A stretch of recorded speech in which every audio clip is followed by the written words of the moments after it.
Those of you who are fans of Netflix may have come across a mystery series entitled Hinterland, which is set in the Welsh countryside. Several of the characters in this series speak the Welsh language, and I won't try to pronounce it. And the series has a Welsh title. Had this series been issued only with its Welsh title, and had the Welsh dialogue not been subtitled, we would never have heard of it, and it would never have appeared on Netflix. Having your own native language is a source of pride, but if it is the only language you speak, your life chances are severely limited. In contrast, native English speakers in Barbados have unlimited possibilities for education, travel, and migration, and an infinitely rich universe of information and communication. Having your own currency is rather like having your own language. If our people only have access to Barbados dollars, there is very little economic activity of any kind that they can undertake. Even basic subsistence farming requires forks and hoes, which use metals which are not found in these parts. The production of every product or service in the local economy involves the use of fuels and other imported inputs, which must ultimately be sourced in foreign currency. In addition, the great majority of consumer goods are imported, and those which are not are produced with the use of imported inputs. If all we have is local currency, we can neither produce nor consume. Small modern economies are fueled by foreign exchange.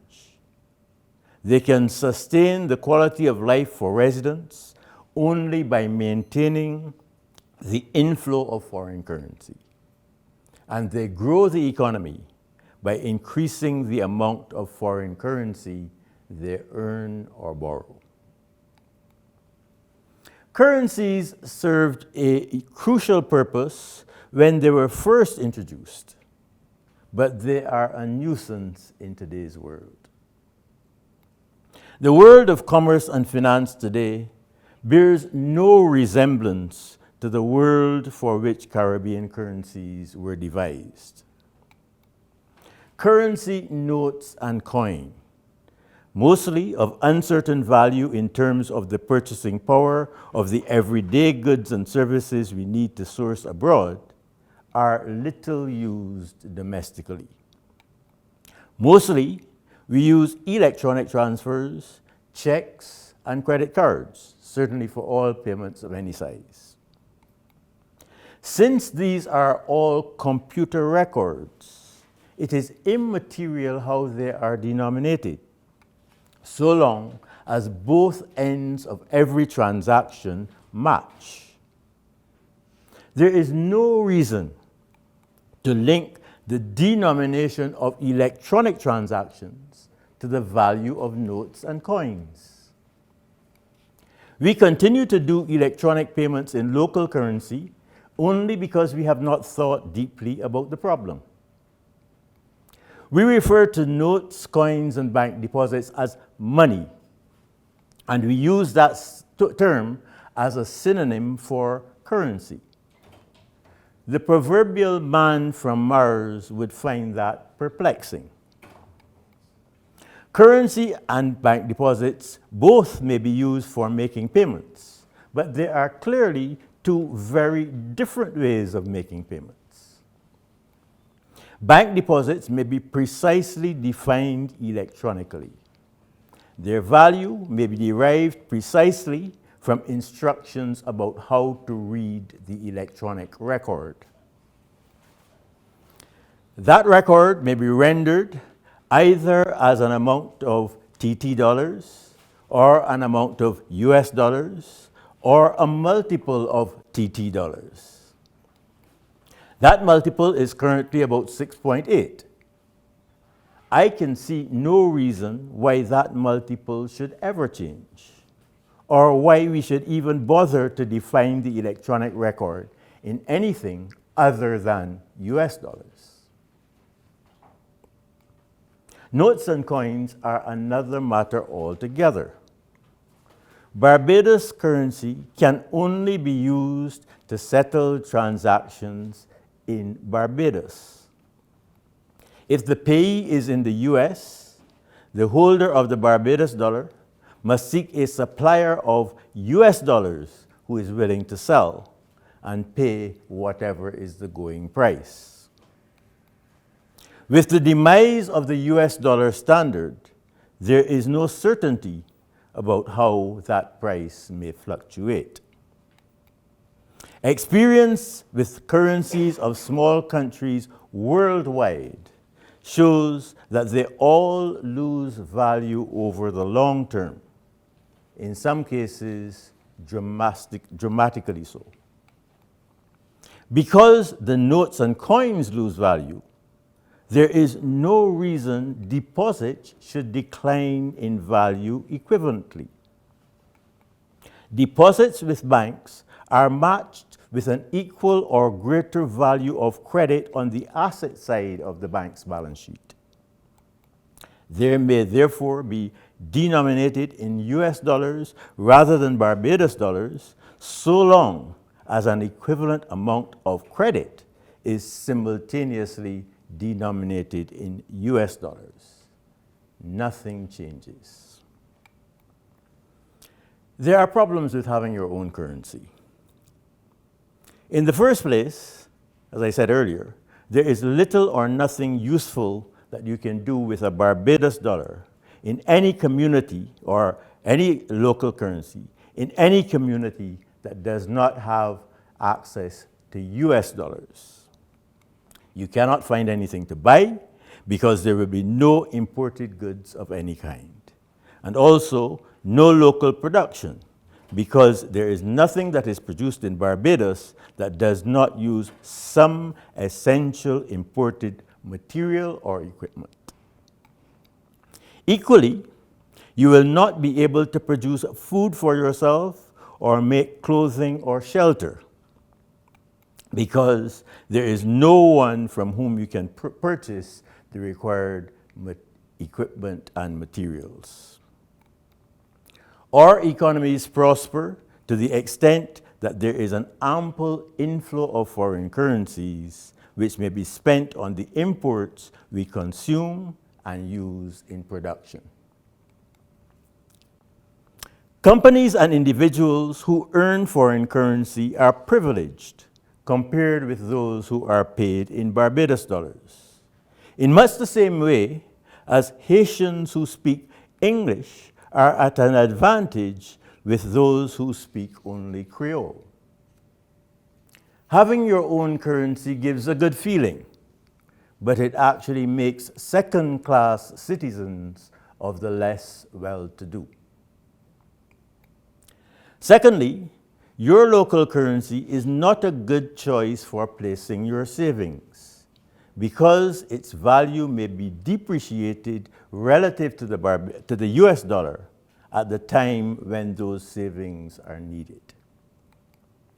Guyanese and Jamaicans who retired in the 1980s and 1990s found that the value of their pensions had shrunk to the point where they were entirely dependent on the charity of their offspring. Even in Belize, the ECCU, and Barbados, where there has been no devaluation, people prefer to save in US dollars if they can, just in case. Local currency deposits and securities are an inferior option, which will be chosen only if you have no US dollars. Thirdly, local currencies are in danger of devaluation whenever government's operating expenses exceed tax revenues for several years running. In these circumstances, government accumulates unproductive debt, debt that does not contribute to the provision of communications, roads, ports, or lasting upgrades of health, educational, and social services. Because government's borrowing does not contribute to additional knowledge and capacity to earn foreign exchange, it does not generate a stream of revenues to service the loans contracted by government. The result, in addition to meeting current import needs, some portion of the available supply of future foreign exchange must be set aside to service the new government debt. That means less foreign exchange for current imports and pressure for a devaluation of the currency. In practice, having a local currency facilitates wasteful government spending and reduces the incentives for the reorganization and modernization of the public sector.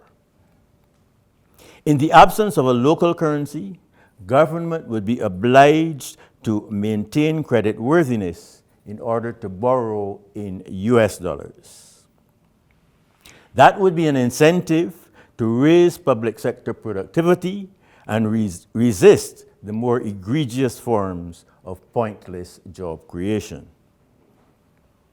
With its own currency, government can make a great show of passing legislation for central bank independence while continuing with policies that undermine the value of the currency. The threat of domestic currency depreciation brings challenges that inhibit the country's economic development prospects. It undermines investor confidence because prospective investors know that devaluation will be inflationary and will trigger increases in import costs and unease and possible unrest in the labor force. Investment projects are put on hold until the threat of devaluation subsides. The threat of devaluation also leads to capital flight, as businesses and wealthy individuals switch to US dollar balances, pay off US dollar trade credits, and borrow in local currency whenever they can. Depreciation of the domestic currency worsens the distribution of income. Wealthy households have access to US dollars through a variety of channels. Their foreign income and income-earning assets protect them from the impact of currency depreciation. Public servants, persons employed in domestic activity, and lower income earners are paid in local currency, and their avenues for converting to US dollars are limited. They cannot escape the inflation that comes with devaluation of the local currency. Devaluation widens the gap between the haves, who can protect their income by switching to US dollars, and the have-nots, who are stuck with local currency, which has lost some of its purchasing power. Retiring the local currency is not a difficult proposition. The local currencies could be entirely redeemed by central banks by purchasing and importing US currency notes and coins using their existing foreign reserve balances. Central banks and monetary authorities in the Caribbean all have foreign reserves sufficient to purchase US notes and coins to replace the full issue of local currency at the prevailing exchange rates today. And that's what that table shows. The only country that I wasn't able to get the required data for was Suriname, but all the others, you can see the currency issue in the second column is much less than the foreign reserve availability in the third column. All deposits and other liabilities of the banking system are held in digital records and are matched by an equal amount of credit and other assets, also held in digital records. All that would be required for these balances is to convert both sides of the balance sheet from local currency to the US dollar equivalent at the prevailing exchange rate. And finally, I have some experiences with full dollarization. Latin America and the Caribbean offers 3 examples of full dollarization. Panama, which has always used US dollars as local currency. Ecuador, which abandoned the local currency in 2000.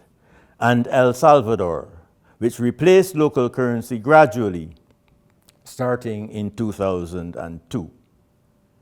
And on this chart, I have a growth comparison of those 3 countries with the average for Latin America and the Caribbean, starting in 1990. So I've normalized the GDP, the real GDP, to be 100 in 1990.